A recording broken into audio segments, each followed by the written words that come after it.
মালদার শামসিতে মুখ্যমন্ত্রী মমতা বন্দ্যোপাধ্যায়ের নির্বাচনী সভায় মারাত্মক নিরাপত্তা ত্রুটির অভিযোগ উঠেছিল গতকাল। সোনাক্ষী, মশলা কোথায়?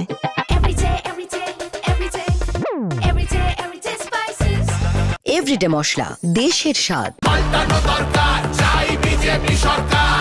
নমস্কার, আমি অনন্ত দেব অধিকারী, জলপাইগুড়ি সদর বিধানসভা কেন্দ্রের ভারতীয় জনতা পার্টির মনোনীত প্রার্থী।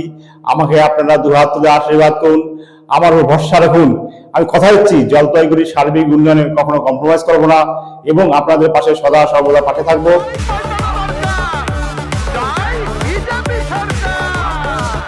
শনিবার সভা শেষে মুখ্যমন্ত্রী হেলিকপ্টারে ওঠার সময় অত্যন্ত কাছ দিয়ে একটি ড্রোন উঠতে দেখা যায়। এই ঘটনায় ক্ষুব্ধ মুখ্যমন্ত্রী তৎক্ষণাৎ কড়া পদক্ষেপের নির্দেশ দেন। তদন্তে নেমে পুলিশ বিহারের কাটিহারের বাসিন্দা 3 যুবক অঙ্কিত কুমার পাসওয়ান, শ্রীকান্ত মণ্ডল এবং নূর আক্তারকে গ্রেপ্তার করেছে। উচ্চ নিরাপত্তা বলয় থাকা সত্ত্বেও কার অনুমতিতে ড্রোন ওড়ানো হচ্ছিল তা নিয়ে রহস্য দানা বেঁধেছে। এর পেছনে কোনো ষড়যন্ত্র রয়েছে কিনা তা খতিয়ে দেখছে প্রশাসন। আজই ধৃতদের চাঁচল মহকুমা আদালতে পেশ করা হয়।